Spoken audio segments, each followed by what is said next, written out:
Hi again and welcome back. We're going to talk about something that none of us really want to talk about, and that's pests. At some point, we all get it. We tend to get them sooner rather than later. If you haven't had this problem, then I think you're lying.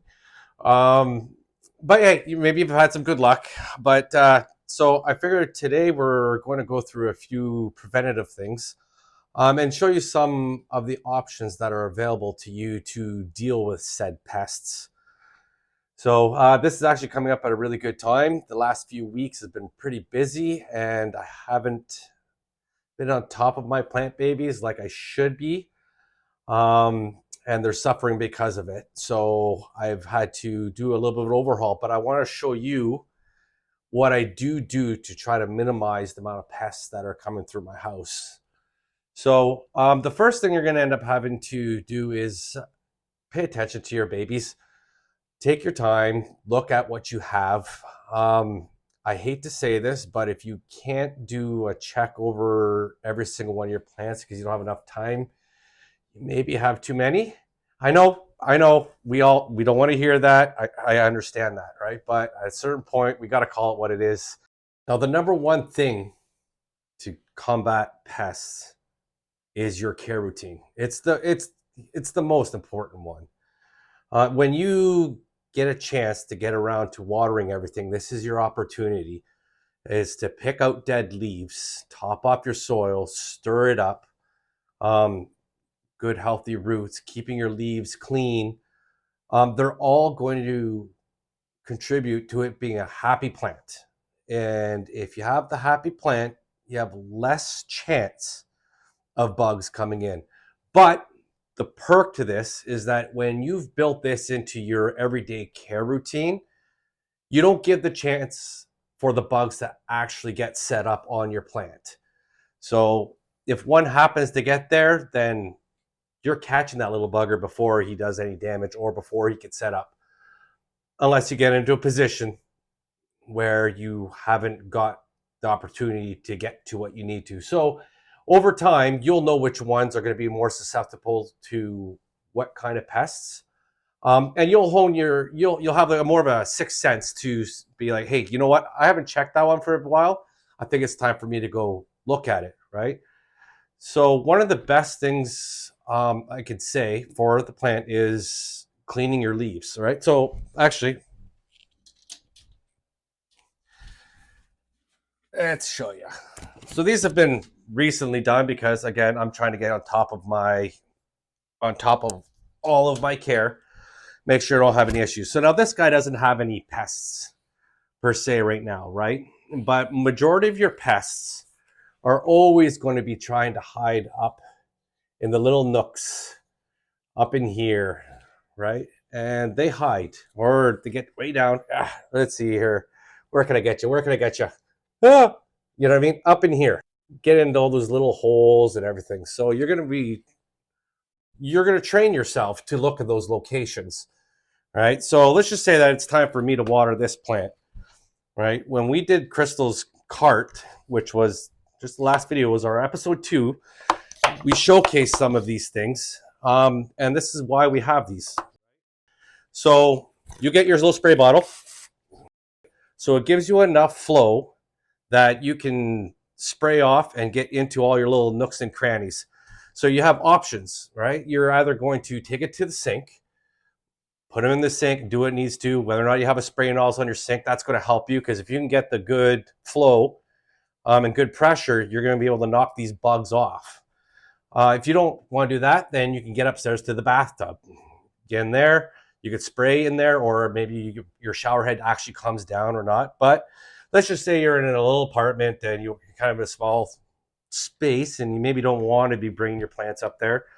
Then the other thing I could do is a bucket, right? So you could actually let me show you this, right?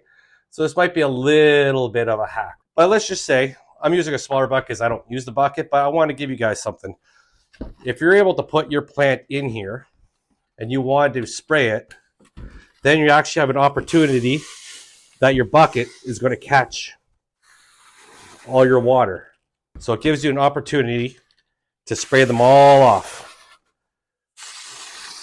Good spray. So you make this as part of your everyday routine, or not every day, but your basic care routine. Then you're going to have the clean leaves. You're going to be able to knock the bugs off, and you'll have a less chance of them actually clinging on for all dear life, right? So we don't want them. We don't want them. A couple of the common bugs that you're going to end up seeing are going to be mealy bugs, thrips, and you will end up running into spider mites, which those are little buggers. Their webs are very, very fine, and they're extremely hard to see.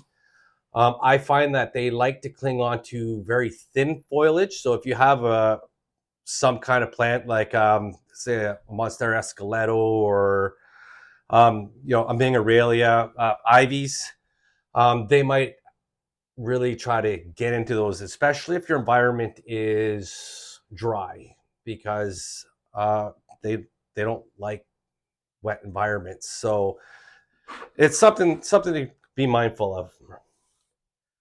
Oh, and then there's scale. Less common. I don't find them too often, but when I do, they're just a little bit gross. I'm actually going to get you some plants here, right? So first one I want to show you is going to be my varicosum. So this one ended up having spider mites on it. Right? I do have some pictures, but I'll get a better photo up on the screen. But very fine leaf, and they got right inside there.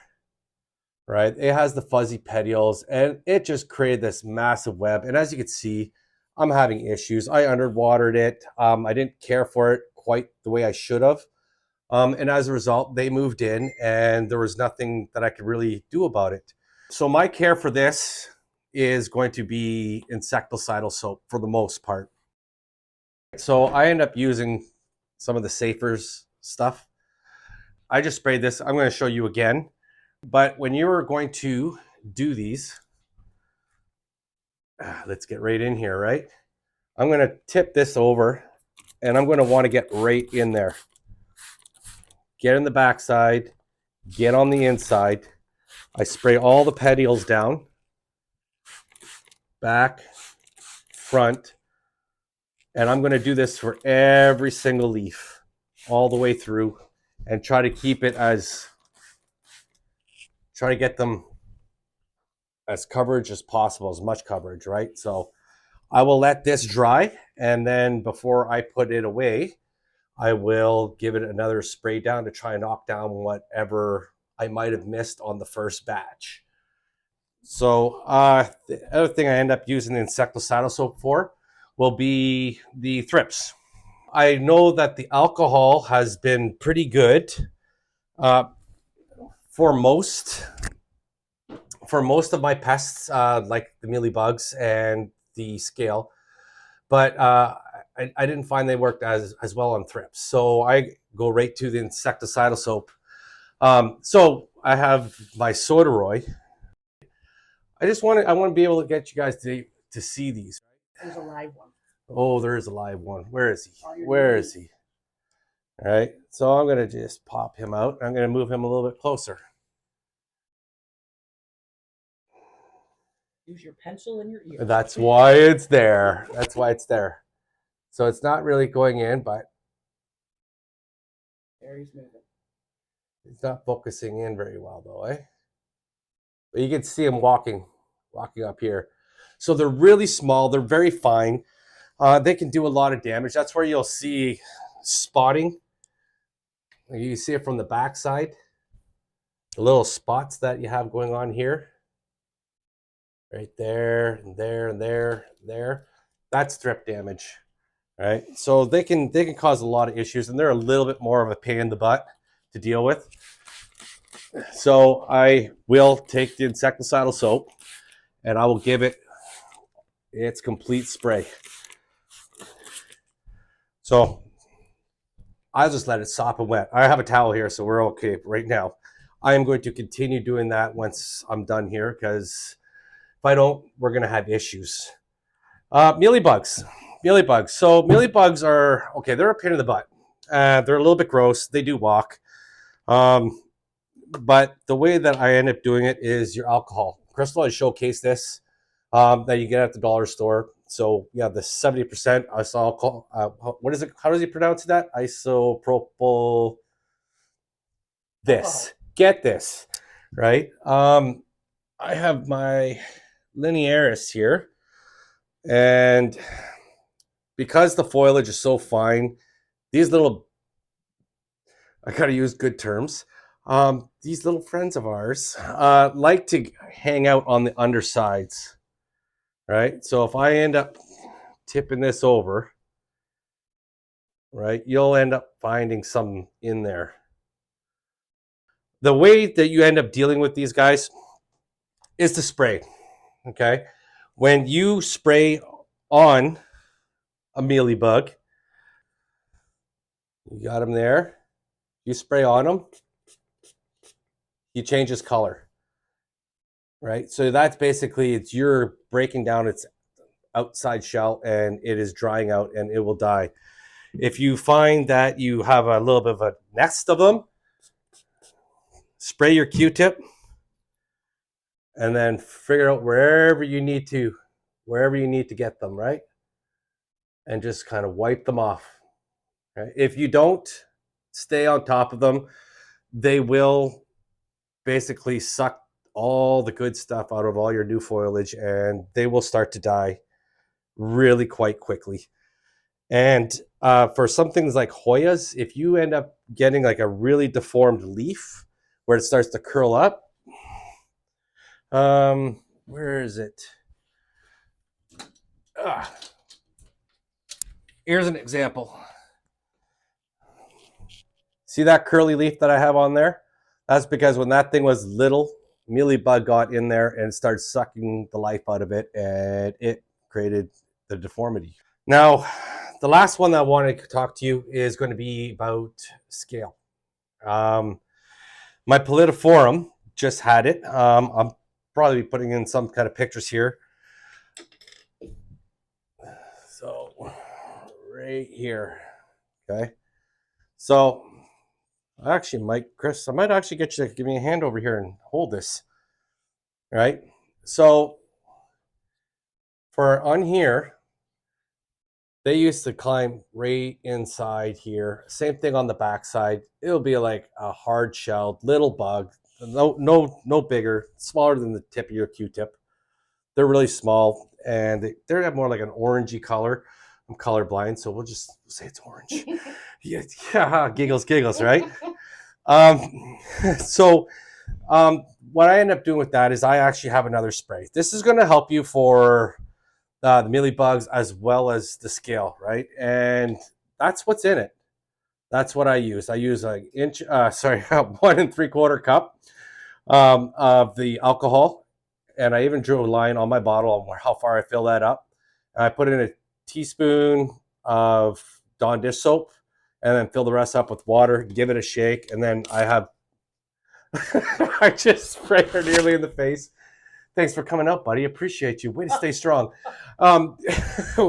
It's another spray that for like my linearis is I'll be going and spraying underneath, and the alcohol hits the mealies, and you should be good to go. But the way that I ended up having to do the Pallidiflorum is you get this spray down on both sides, and then again from your cart, get your cloth, right? And then you want to just wipe them down. Wipe on both sides. Now they grab, so you have to be a little bit forceful. So find that balance between being able to make sure that they get off your leaves, but you don't damage your leaves. So, and once you do that, they'll be all in your cloth, and from there you just throw it in the garbage and be done with it, right? So, yeah, like I can't stress it. It's really kind of important to do your pest prevention, right? Take your walk through when you have your chance to water. It's your chance to look at everything. So be rhythmic with it. Find a game or however you like to do it, and go from plant to plant. Get them watered, get them wiped down, clean the leaves, take care of the dead stuff, and if you do come in contact with one of these bugs, one of these pests, these are a couple of the different options that you can use. There are other things like diatomaceous earth, which I'm going to be trying. I'm not quite there yet.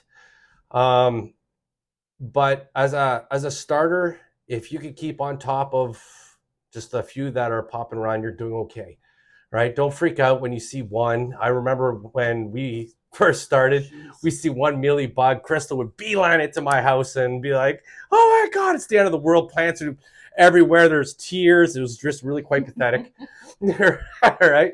But you know, I mean, we supported each other. But yeah, anyways, take a look at the cart video that we had. It shows you the different things we're using. This is how you're going to use it. This is going to hopefully make your life a lot easier. Yeah, so I appreciate you watching this one. You have any other comments, questions, ideas, anything like that? Let us know in the comments. We're Clueless Plant Duo, this is my birthday present from my daughter, which was really kind of cute. Crystal doesn't get one because she's not important enough. Right. But anyways, thanks for coming by. We'll see you shortly on the next one, and thank you for inviting us into your homes. Later, guys.